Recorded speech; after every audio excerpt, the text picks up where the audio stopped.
Angibingelele. Ngibingelela abantu esinabo la embonini yamatekisi.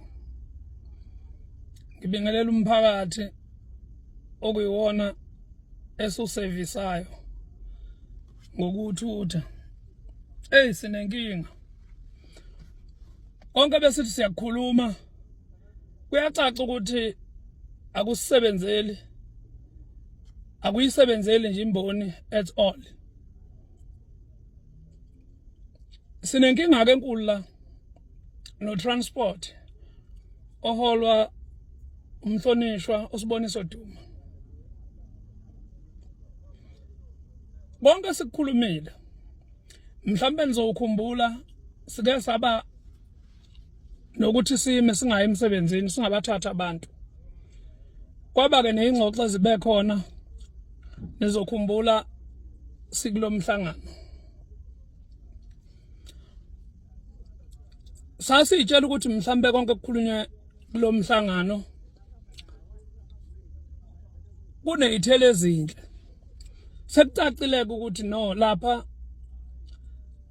futhi kwakhulunywa nje kuthiwa yini propaganda. Kwakhulunywa nje ngento engamanga kuphela. Ngoba utransport konke okucelwa yithina la sicindezeleke khona.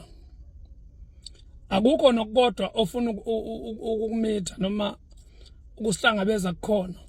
Kodwa thina funa konke okusho transport sikunderstand bese sithi sizokwenza nje ngendlela utransport akufisa ngayo.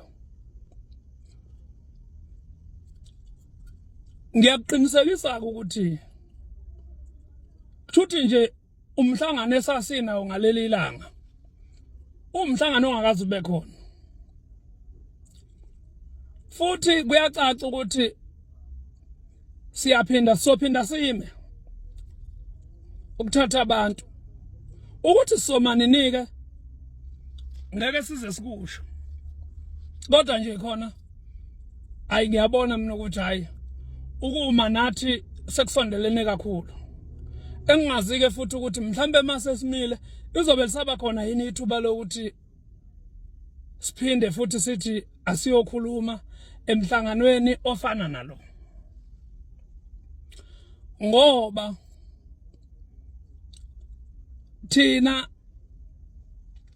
yoba sinalenkinga noShanela kuyacaca ukuthi utransport noma idepartment kuyacaca ukuthi kunabantu abakwazi ukuyisebenzisa ukuthi ikhwele phe kwabanye abantu. Kunabantu abasebenzisa amapowers abo including naye uhulumeni uqobo noSantakho omgogodla wemboni yonke uqobo. Yibona abantu labo ke abacindezele thina kakhulu bamabanga amade ngoba bona beyamabanga amafishane.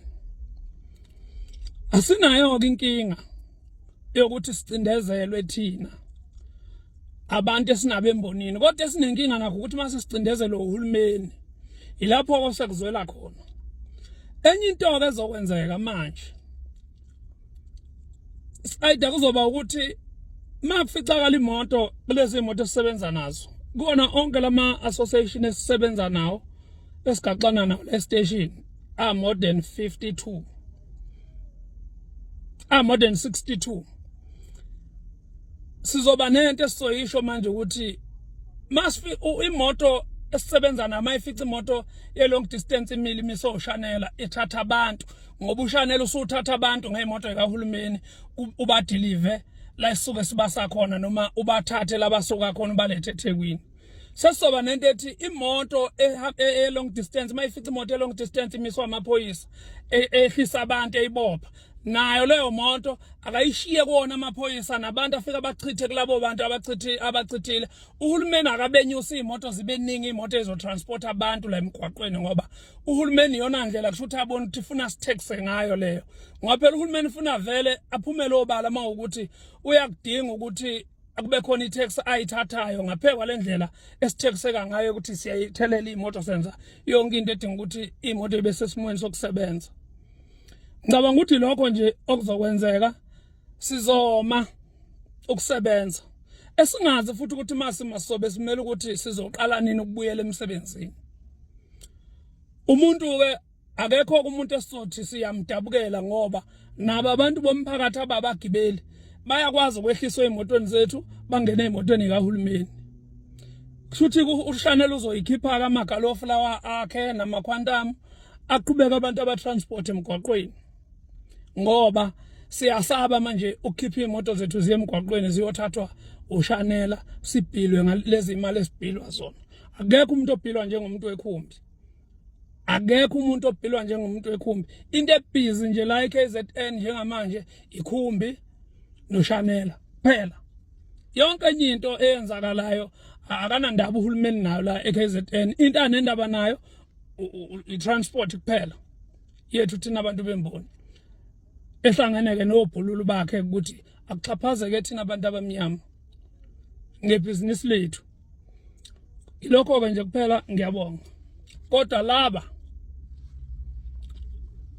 Usho njalo kumavava lokho kulandela isiteleka bake basenza njengoba ke kwakuvalwa yonke into eThekwini amatekisi engasebenzi. Abantu abaningi balimala kakhulu isikakhulukazi ababefesile nababefuna ukuya emsebenzini nababene-interview ngalesi sikhathi. Uzokhumbula ukuthi uAndamsweli waze waveza enye insizwa akufanele wenze interview sikade nesikhathi lokufesa kodwa ke umsebenzi angawutholi kwakukuthi iphazanyiswe yisona ke isiteleka. Baningi kakhulu abantu ababekhala ngayo le nto yesiteleka kodwa ke akuzange kuze nginake ngoba kwavulwa khona maduze nje. Kodwa ke emva kokuba umavava esesho kanje sekulindeleke noma yini njengoba eshilo wathi abakazokusho ukuthi isiteleka bazosenza nini kodwa sona ngempela siyanuka futhi sesiseduze kakhulu. Ngiyafisa ukwazi ukuthi ngempela uhulumeni noma ke abaphathi mandla basuke sebeqambelana amanga ukuthi insiza kusebenza noma ke izinto abayidingayo bazokwazi ukuthi bezenze ngokusemthethweni njengoba ke beqinisekisa abashayeli nabaphathi bamakhumbi ukuthi bona kufuneka kubona bakwenza ngendlela ayifunekile. Kodwa ke bona ifeedback abayitholi njengoba beqinisekisile futhi ukuthi uShanel uma waphinda wavimba amatekisi ngalendlela okade wavimba ngayo sekuwukuthi kovala kufanele beyeke ebese umasipala kube yiwona othutha umphakathi. Khiphe amagalofu khiphe amatekisi wona lawo ke omsebenza emphakathini. Ngaphandle komusho ukuthatha komphakathi ekhaya mina nawe asihlangana kwi-comment section ngizovula kho mayelana nalolu daba ukuthi ngempela wena le ndaba uyibona kanjani mangabe ke umavava eba kanje. Uzokhumbula ukuthi enye insizwa lena esemkhakheni wezamatekisi lapha ke eThekwini kakhulu abuye hambele naseCode kanti ke uyathinteka nangaphansi kwalamatekisi abhalwe Igcaba Brothers. Mina nami mlaleli wami asihlangana kwi-comment section ungakhohlwa ukungilandela inkundla zokuxhumana uthinta yona ke iGuluva TV nomuthi @mathinta cebisa mbambe ku video landela. Ngiyabonga.